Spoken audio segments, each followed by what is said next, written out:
Right now, I'm going to talk a little bit more about Bitcoin mining. Bitcoin mining in countries that are developing, like Paraguay, like Ethiopia, so that you can see what are the nuances of Bitcoin mining happening in these countries. As you might see, we have this meme, boiling the oceans, and you can also see it directly on our ship. And what does it mean? Why do we have that?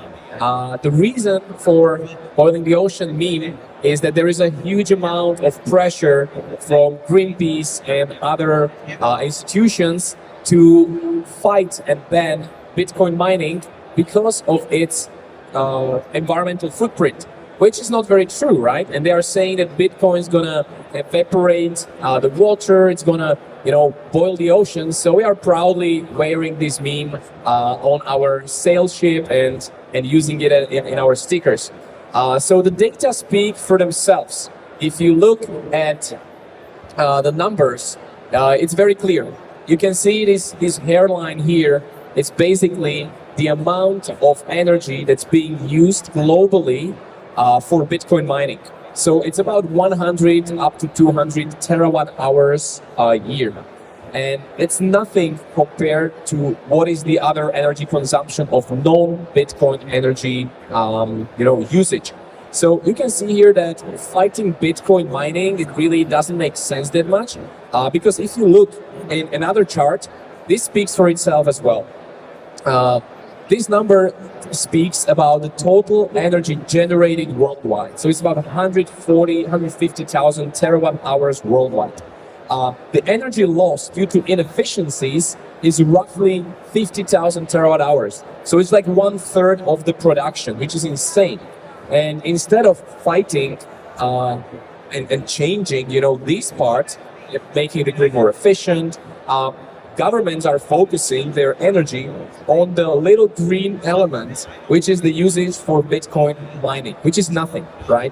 So you can see that these basically tell us that the agenda is somewhere else, and that Bitcoin mining really is not boiling the ocean, that is not destroying our Earth, right?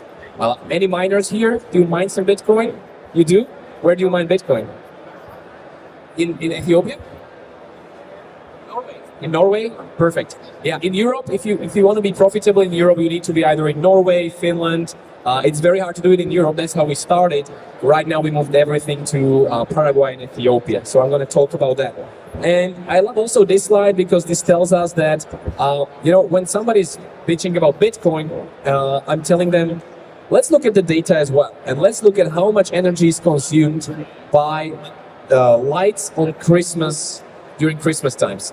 And you can see the amount of energy consumed for Christmas lights only in the US is the same amount and as the whole country of Bulgaria in 1 year, which is insane, right? And so we can say, let's ban the Christmas lights, right? If we like to decrease the consumption, why are we using that?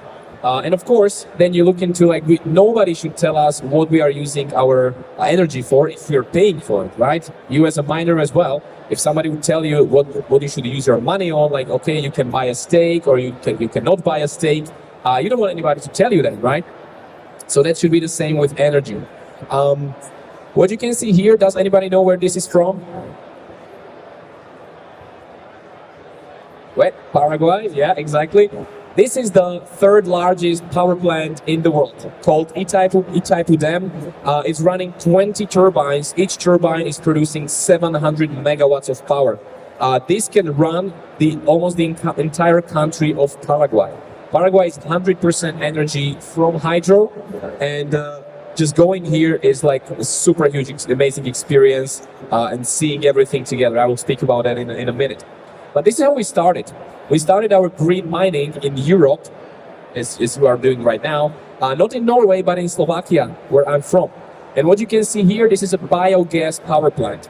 How the biogas power plant works is that it's turning this cow shit into a gas, burning the gas, turning it into Bitcoin. So we can proudly say that we were mining true shitcoins 3 years ago because we are really using the cow shit to mine Bitcoins. This is how we started. We were operating one container in this little power plant, 0.5 megawatts, nothing big. This is me, Marek, our CTO. You can find him on the other side of the boat. And these are the first miners that we got 3 years ago and plugging them in. This is me, Gabriel, my co-founder, Marek, our CTO. And this is our first container that we bought from Power Mining, the guys from Latvia. And you can find them here as well. They are pretty cool guys. So, and this is my dad. He's also around here. He's right there. And with my dad, we needed to solve some very critical issue because we were mining in the north part of Slovakia, which is very cold. And you have snow going there. And once we had a full container plugged in, the amount of air it was running through was so huge that the snow from 3 meters away was being sucked into the container. It was stuck on the filter and it froze. So suddenly our machines were going offline and we just didn't understand why. And the reason was the whole filter was frozen. And I was like, damn, how we fix it? And this was during Christmas time. So we were like, oh my God, we need to travel there. It was like 5 hours away. And my dad, since he's like a technician, he was like, okay, we need to figure something out. So he built this kind of a roof. And we were building this, it was like minus 10 degrees. We were freezing like crazy, but we managed to build it. It looks pretty shitty, but it serves the purpose. We saved the container and all the snow just couldn't make it all the way to the filters and we could run our miners. So this was our beginnings 3 years ago in Slovakia. I still remember how I was shaking in the minus 10 degrees. So yeah, pretty cool. After a couple of months of that, we just need to move our miners out of Slovakia, sadly, because of the crisis. So yeah, what happened? Electricity crisis. Those of you who are from Europe here, maybe majority, you remember 2021, prices of electricity going skyrocket, price of Bitcoin falling, and this combination is pretty deadly for miners. So we were like, okay, we need to do something about it. Sadly, what happened as well was the war in Ukraine. And they called us one day from the power plant, and they told us, hey guys, the government told us that we cannot sell electricity anymore to the private companies, and they can tell us any day that we need to put it all to the way to the grid. So sorry guys, we can turn you off any day. I'm like, shit, okay, what are we gonna do right now? And at the time, we were already, I was setting up my residency in Paraguay. I was like, okay, let's do Paraguay because it has a super cool electricity situation. So that's the power plant I showed you. Just for you to know, Paraguay is the largest electricity exporter in the whole world. They're exporting about 40% of electricity they make, and 100% of that is hydro. It's water power. So which is pretty insane. It's clean. It's amazing. What is also interesting and beneficial for mining there is that the production cost of 1 megawatt hour in Paraguay in this dam is $22. But whatever they don't consume, they have to sell it to Brazil for only $10 a megawatt hour. So they even are going under their production cost. And if they use it for mining in Paraguay, they suddenly can make $40, $50, $60 a megawatt hour. So it's like a no-brainer for Paraguay. And that's why a lot of miners are taking advantage of this and working with the government and showing like, hey guys, instead of you losing money, like why are you not selling to us? Because you otherwise wouldn't use it at all. And you can make more money. So right now, Paraguay is making dozens of millions of dollars from electricity selling. Only last year, they made $60 million from shipping costs, from taxes on import fees, only from the miners. And every year they made $15 million on VAT. So the numbers are pretty huge for Paraguay, and they make a big change for the government. So yeah, we were there a couple of times. These are our partners, Penguin team, amazing guys, Christian, the head of technicians. And what you can see behind, this is the headquarters of the whole power plant, of the Itaipu dam. It's split into two parts. There is basically a border in the room, and the right side is Paraguay side, and the left side is Brazil. So one room, actually, you have a border there, and Paraguay team is on the right side of the building, of the room, Brazil team on the left side. So everything in Itaipu is divided to two parts because it's called Itaipu Binacional. It's a project made 50-50 by Brazil and Paraguay, and they have their own army. It's basically their own country, special economic zone. and the rules doesn't apply for Paraguayans there. So it's a very interesting piece of land, and super interesting just to visit that. So whenever you go to Paraguay, just visit it and do a technical tour. It's mind blowing. This is me. Behind me is the spinning shaft of the turbine. So this turbine is underneath, and there's a huge amount, like there's dozens of cubic meters of water per second going in, turning this huge shaft. The size of it is about a meter in diameter, like 80 centimeters. It's spinning like crazy, and you can even go directly there. You can be like 50 centimeters from this thing. Like it's crazy and dangerous. And on top of us, in the other room, there is a huge magnet spinning and creating 700 megawatts of power, which is mind-blowing. So definitely worth visiting. This is the farm, the penguin farm where we settled and where we have our 3 containers running. You can see the video on the screen on the other side of the boat as well. This is Bjorn, the founder, our co-founder as well. And yeah, so we are running the hydro infrastructure there, miners that are cooled by water. And this is the cooling tower, which basically evaporates the hot water, and the circle turns around again. What you can see here is an old picture of the power plant, of the substation. So this substation was built by the local team, by the Penguin guys, amazing guys.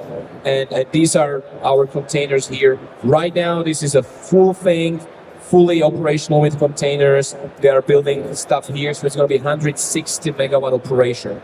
Huge, really big one. And we were like delayed by a couple of months because the guys, the private sector, built this substation, everything super ready, everything up to date. But this is the governmental substation. They will always see some issues. They were super late with stuff. So even the Penguin guys went to build some stuff on the governmental substation because they just couldn't handle that, right? So this is how, like, hey guys, we need the power. We will do it ourselves. Just don't call your technicians. We will just do that, okay, free of charge. So this kind of delayed us a couple of months to turn everything on. Yeah, they have 4 huge 40 megawatt transformers there from Toshiba. If you order this thing, it takes around 1 year to build it. So you need to plan ahead, right? So these things it's not like an e-shop where you just click it and it comes. It takes 1 year to build it if you order that. So super huge stuff. So yeah, these are our machines, hydro-cooled S19 XP hydro machines, and about 200 in one container, all squeezed in, and you just hear the water bubbling and Bitcoin being mined. So it's pretty beautiful just to walk around in the container. Right now we are actually putting together a VR tour. Hopefully on the other side of container, the VR will be working maybe in maybe afternoon, and you can see inside of the containers in the virtual reality, the whole station. So it's pretty mind-blowing.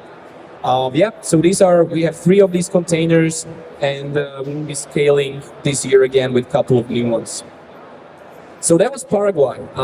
Again, Paraguay is super interesting. What happened there recently, that the government, one part of the government wanted to ban Bitcoin mining for 180 days. And we were like, what the fuck? So that's crazy. Like, why would they do it? They benefit so much. Of course, there was a lot of corruption involved and stuff.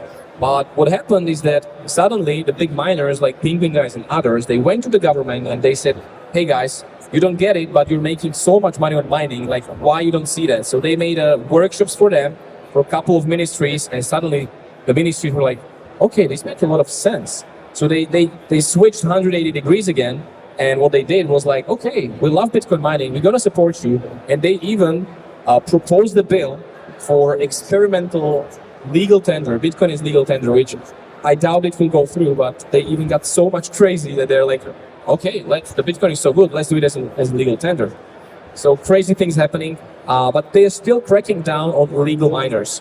A lot of farms got closed down, a lot of machines were taken because there were a lot of miners, they were stealing electricity, not paying for that. And of course, you shouldn't steal stuff, right? Even if it's government, you should pay for the electricity, right? So it's like that. Even, you know, I love taxes. There should be a 0 here. I love 0 taxes. So this is kind of a meme that we have. So I really don't love taxes in the end. But for the electricity, you should be paying, right? And let's now talk about Ethiopia. That's our second development that we are pursuing right now. Is there anybody here mining in Ethiopia or been to Ethiopia? Nobody? Nope. So Ethiopia is very interesting for mining, and there's a lot of miners going to Ethiopia right now. It has a very interesting economic situation. A lot of mining companies you can find around here, they're mining there already, or they are setting up their farms. So Hashlabs guys, a couple of the others around here. So Ethiopia is becoming a thing right now. Why is that? There's already, as well as in Paraguay, there's already a huge amount of unused energy from water. There's like gigawatts of power available, and right now they are finishing the largest power plant in Africa called the Renaissance Dam, and it's going to add about 6,000 megawatts to the grid. It's basically not being used right now. So again, the mining can plug in and they can just buy it for a fraction.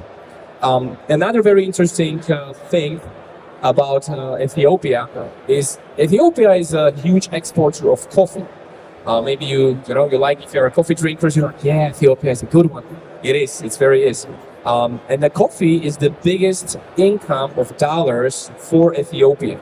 And why do they need an income of dollars? Because there is a lot of companies in Ethiopia, if they want to buy some things for construction or buildings development, nobody will accept the local currency. Even like the official rate of beers in Ethiopia is $1 is 56 beers. But on the black market, the real free market course is double that. So it's crazy that government is pretending like our shitcoin is not that much shitcoin, but in reality it's a huge shitcoin, right? So no other companies outside of Ethiopia wants to get these beers. They only want dollars, but there is no way to get them. It's super hard to get them. That's why if you travel through Addis Ababa, there's so many buildings unfinished. And I was like blown away, like, hey, like that looks like it's unfinished for decades. And it's like, yeah, because the developer, he didn't have the foreign currency to buy windows, to buy cement, to buy tiles or whatever. So this year, we were speaking with a couple of people that are involved with the ministries. They told us like if this year a couple of the farms will be finished in Ethiopia, mining will become the largest importer of dollars, larger than coffee. Right? So suddenly the government is like, okay, that's interesting. Like we can have foreign currency and pay whatever we need with mining, right? So they suddenly see the benefit out of that. And what I was told by a couple of people, like the biggest businessmen in Ethiopia, they are basically also coffee exporters, and not for the reason that they want to sell coffee, but it's for the only reason to get to dollars. Because they export coffee, they get dollars, and then they buy windows to build their houses, right? So it's very crazy, something that we are not familiar with here in Europe, right? We are like, euros work everywhere, you can buy anything, but not in every country, right? So Ethiopia is very, very interesting for that. Low cost of electricity because, again, huge supply, low demand, and very interesting for miners already. So if you see it here, this is where it lies, around Somalia. There's a lot of mining happening in Kenya as well. And Ethiopia right now is in a little conflict with Egypt because they built a power plant on Nile. The Nile basically starts in Ethiopia, and Egypt, since it's like a huge part of their market and economy, they don't like that Ethiopia can block their flow and all of it. So there is still like a lot of tensions because of the power around that. This is one of the substations where we are setting up our mining farm right now, and the containers where we're going to be building. So, interesting thing about this one, this is basically built 4 years ago, and it's like almost not used at all. Maybe like 10% of what the substation is providing is used by the local community. Our business partner in Ethiopia, he basically, next to it, there is an old textile factory. And that was unused for years. And right now, he, on his own costs, because he wanted to plug everything in, he built 2 miles of cables and infrastructure just to bring the electricity around to the textile farm, because he has 1 container there.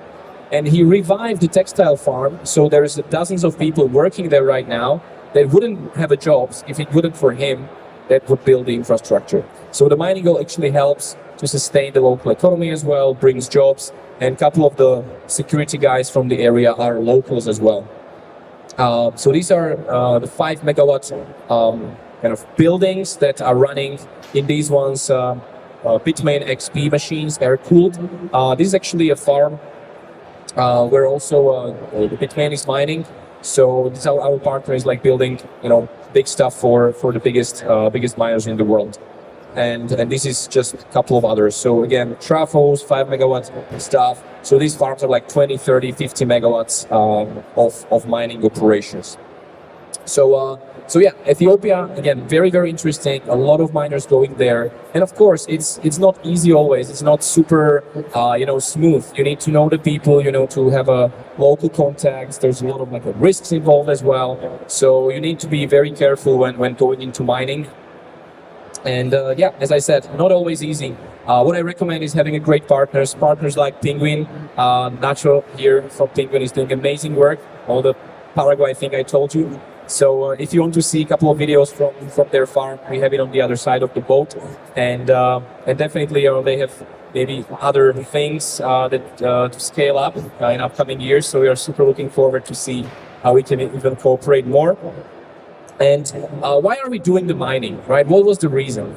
My background is in education. I used to be a teacher. I was teaching mathematics, physics, and English. And 7 years ago, I learned about Bitcoin. I was so blown away. I was like, I need to teach this to everybody. I just want to spread the world around. And I started to do podcasts, webinars, workshops, training teachers, kids. And we basically wanted to scale it up. I didn't want to just do it myself. We wanted to kind of go around the world and just spread Bitcoin. But it's very hard to scale education. You depend on grants most of the time. You depend on subsidies. We said, let's try to do it differently. So we said, okay, let's do Bitcoin mining, because with Gabriel, we had this, old power plant for biogas. So we started there. And right now we continue scaling to do Bitcoin education. So we have a Bitcoin Academy in Honduras. This is our graduates from one of the Bitcoin diploma classes. We're running them every month. If you Google out AmityAge Academy of Roatan, this is what you find. So if you're ever in Caribbean area and you want to come and see us around, definitely come. And right now we are running a project called Bitcoin Educator Academy. So if you're a Bitcoiner and you're into education, you want to level up your education game, we are running a 3-day intense program for educators. The next one is going to be in the end of the month in Lugano, Switzerland, and 1 week after that in Malaga in Spain. So we want to help other educators to get into space, doing their education, what they love, and this way to spread Bitcoin across the world. Why AmityAge? Why this name? Why this girl? There is a word in English, amity, which means friendship, fellowship, and cooperation. And when we spoke with Gabriel 3 years ago about Bitcoin, what it means to us, we were like, for us it's a freedom, but how does the world look like when we have freedom? We think it's a world where there is a much more cooperation between people, if we have a Bitcoin standard, and we think it's a world with more peace. If government cannot finance endless wars, we believe it's a peaceful world. And this is exactly what amity means. So we said, Bitcoin can really bring us to the age of cooperation, to the age of peace, to the age of amity. And then we wanted to have a mascot. So who's that girl? She's Amity Nakamoto, the granddaughter of Satoshi. Because Satoshi disappeared, he left us with this amazing tool, and there needs to be someone to continue on his journey. So we revived his granddaughter, and right now Amity Nakamoto is helping us to spread the world, helping us to boil the oceans in a positive way, of course, and helping us to educate the next generation of Bitcoiners. Thank you very much, guys.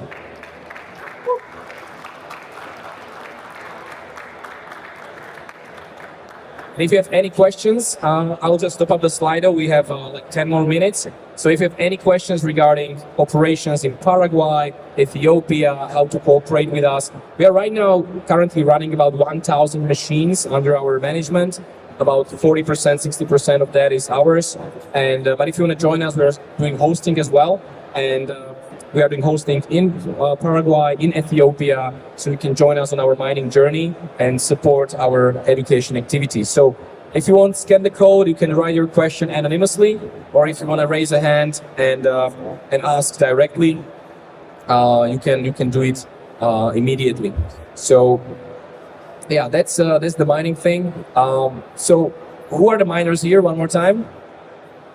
Okay, 1, 2, 3. Nacho, yeah, as well. Okay, we have a bunch of you. So yeah, guys, I'm super happy that you're supporting the network. You have a question? Perfect. You can ask here. Thank you for the nice presentation. I have much interest in mining, and I think to scale up the mining business, you need a lot of capitals. Yep. Because you need to purchase the miners and containers and other infrastructures. So I'm just curious how you manage the capital to run the business. That's a great question because this is what I have struggled with in the beginning. First of all the money that we put in for the first container went from our pocket, so we risked it. We bought a container for almost 40,000 euros, and we were like, I hope it comes, because if not, we are just messed up. Right now, we scaled in Paraguay thanks to our investor. So we have an investor who's really like an OG Bitcoiner. He loves what we're doing. We know him in person for years. And he's like, guys, I want to support you. So he's an amazing guy. We were super lucky to have him. And but it's a structure where we get the money and we are paying. It's almost as a loan, right? So we are paying it back every month, and he also has an equity in it, right? So it's kind of like a hybrid way of financing. And yeah, for the hosting, clients basically bring their own machines, or they buy machines, ship them here, or they buy from us. So it's up to them to decide how they want to finance it, and the fee from the hosting helps us to sustain operations and education and everything. But yeah, if you want to scale quickly, you need to have external capital, which is cheap. That's great. And the bigger you are, the easier it is to get to the external capital. So for us as the medium-sized company, it's kind of harder. The capital is a little bit more costly. So you need to do a lot of math behind it. So this is kind of how we are doing it and how we plan to do it. So yeah, we're probably going to be maybe raising another round to scale up much more in Ethiopia. We will see. We have a couple of scenarios on the table, and we would love to just bootstrap and just keeping the equity and not going into some, crazy financial structures. But in mining, it's very competitive business. Everything moves super fast. So you also need to, if you really want to stay relevant in the business, the difficulty is just behind you and you need to run. So yeah, it's a tough one. All of you who are doing mining will understand that. So yeah, any other questions? Pop it up there or raise your hand and ask it.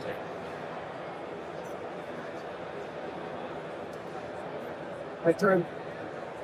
And maybe we're gonna do some mining in Indonesia as well. Maybe there are some very interesting opportunities as well. We are exploring right now. So that's also very, very interesting. As a miner, you need to play globally. Like you cannot, we were thinking in the first place, like in Slovakia, like, hey, we're gonna be doing local Slovak mining. That's gonna be amazing. And then suddenly, the prices were like, okay, it doesn't make financial sense anymore. And suddenly you need to look abroad, you need to look to countries, and you always need to assess risks, the political risks, geographic risks, together with the price. So it's not always about the price. Sometimes people think the price is the only thing that matters. Well, the longer you're in the game, the more you realize price is an important factor, but not the only one, right? There's just so much thing, because if you're deploying a lot of capital, you need to make sure that your money is as safe as possible as well. And you have a good local partner, good technical team, maintenance. So there's so much moving parts around it that makes it kind of a tough business, right? Before we plugged our first container, I was like, okay, so you just buy a miner, you just plug it in the internet, plug it into electricity, and you're just earning Bitcoin. Like, what can be difficult on that?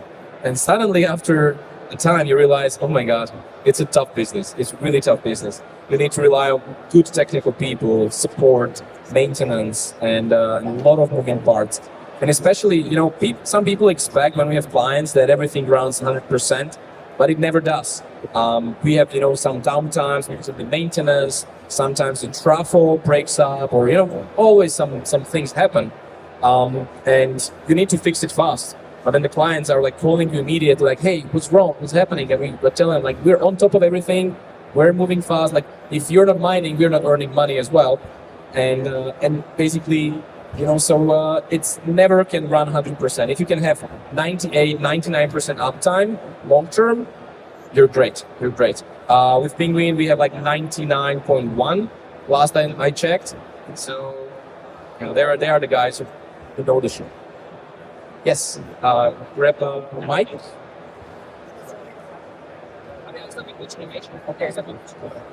Yeah, Dusan Matuska. Can you in English? Some English I will try. Okay. I'm interested in if some bigger mining company give you some offer to buy the whole your production, your infrastructure, and if yes, what would you do or what do you say on such offer? We didn't have any offer like that. We didn't go to any company. Nobody went to us. We have a couple clients right now that right now we are selling one full container to a client that want to scale with us to 15 containers, 15 megawatts, which is pretty amazing for us. Because for us as a hosting company, the less clients we have, the less overhead and the easier it is. Because if you have a client with one machine and you have hundreds of them, your mind's going to blow up, right? So we focus, for example, on the clients for a minimum of 5 machines and up. And of course, if we have clients with 20, 30, 50 machines or 100 machines, and that's for us is so much easier to work with. So yeah, there are a couple of clients that want to scale up, and they were asking if we have some more to sell right now, but we don't want to sell everything. We want to mine ourselves as well. So we are balancing that. And I don't know if it would be about a price. I mean, if somebody would give us a great price, maybe we would sell, but we would use the money to scale some other operations again, right? We don't want to get out of mining. We like it, although it's a tough business, but it's helping us to do our love, and that's education. We're also searching for different revenue streams like OTCs and all of it, because our investor has an OTC desk, so probably going to do that as well. But so far, mining for us is the way to go, and we already learned a lot in these 3 years. We met amazing people, and we want to really continue doing that. Okay, here's a question. What is the price of electricity in Ethiopia and Paraguay? So in Ethiopia, the lowest you can get if you really are kind of buying from the power plants is 3.5, maybe. Between 3.5 and 4. It really depends in which region you are. There's so many geographical things, but that's the raw price, and that you need to count on top of it our fees, other costs, and everything. So that's kind of the lowest. In Paraguay, you have various rates. You have a home rate, which is the lowest, residential and retail. Then you have an industrial rate for the companies, and then you have something we call the miner tariff, or a high intensity, high consumption tariff. And maybe Nacho would know better. What is it, 5.9 right now? More? 4.3? 4.3 plus VAT and on top of that, yeah. So you get roughly 5 and something just for the raw cost. And then you need on top of it count with infrastructure, amortization, and just so much other stuff, insurances, and all of it. So yeah, that's where you can roughly get in Ethiopia and Paraguay. Okay, guys, so we have a few more minutes. Yeah, 2 questions here. Yes, sir. So obviously the Western world doesn't have a monopoly on rule of law, but having said that, do you ever worry at all about Ethiopia, Paraguay? No disparaging those countries, but just the do you actually own what you think you own there, and so forth? Yeah, so that's a good question, because we also think in these terms nothing is 100% sure. You need to count with some level of risks. That's in every business. And even going to Paraguay for us, we didn't live there before. I didn't spend huge time there, so I didn't have a lot of local knowledge. But we were working with a lot of local partners, understanding situation and everything. And yeah, there is some level of risk you need to accept. And sometimes even some of the guys coming from US to Paraguay are saying that in US there's so many restrictions, there's so many things that can change as well. And sometimes they actually say that in these countries, everything is smoother in a sense. So far we didn't have any problem. In Ethiopia, we are just kind of starting now. We picked a local partner who's Chinese, and they are very good connections. They are building farms for the biggest guys, and they have very, very good connections there. Young guy, and we are kind of very much on the same level of thinking. So again, it's a lot about local partners. And yeah, if you own what you have, we have all the contracts. Of course, the rule of law, as far as we know, is quite okay there. But you know, it's not as like Europe here, right? So again, that's always something you need to take into account. We wouldn't go, for example, to a country to make a super like greenfield thing if we wouldn't have a good partners there. We'd rather have some countries that there's somebody already mining for some period of time. It's working. It's you know, there's some credibility of the mining itself in the country. Because otherwise there are so many other risks that we wouldn't see, right? So we're not going to. We had some opportunities to go into very countries that don't use mining right now, and we're offered like a very good rate, like 1-2 cents per kilowatt hour. But then you basically look at it and you start to put everything on the table, and you feel like it's not about the price only, right? So yeah, it's risks involved in everything. And there was a question here. Hello, my name is Giacomo. Giacomo, so that we don't mess. Okay, that's My good. question is actually two questions. First one regarding education. I was wondering if is it possible to participate also online, because I realized you have a next education program in Switzerland Yes. now. But for instance, for people like me, I live in Prague, for what reason it's difficult to travel so far from here? And is there any chance to participate for online courses? Yeah, so these educator academies we have, they're only physical because it's based on how to do public speaking, it's very based on games, interactions, discussions. Doing that online, it's super tough. It can be super exhaustive and impossible in a sense. I'm doing still a couple of consultations, like one-on-one online. That's still something what I do in my spare time. But right now, actually, I was asked by Kubrio. I don't know if anybody's familiar with Kubrio, the online school. It's an amazing project. I definitely recommend checking it out. It's for nomad families. So if you have a family and you're traveling across the world and you want your kids to be educated well, Kubrio with a K is the way to go. And 2 years ago, I made an online course for them about Bitcoin. And right now they asked me to do like a platform there to run like 3 times a week online webinars for kids, learning there. It's not only for kids, anybody interested. It's going to have like subscription there.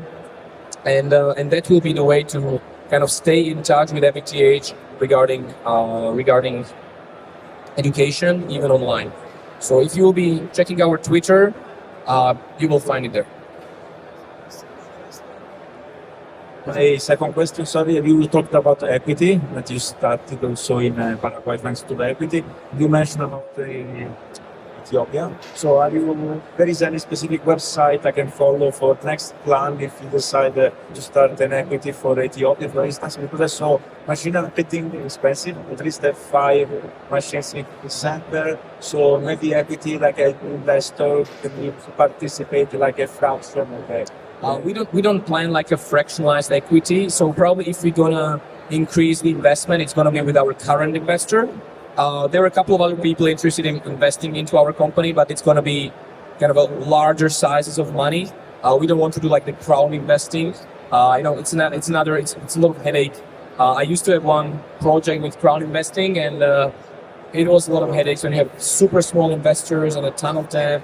And to maintain the expectations and communication, it's a lot of things. So for us, easier is to go with larger investors, individuals, ideally, so not with like VC funds, but more like individuals, angels, investment angels, somebody who's passionate for our mission of education.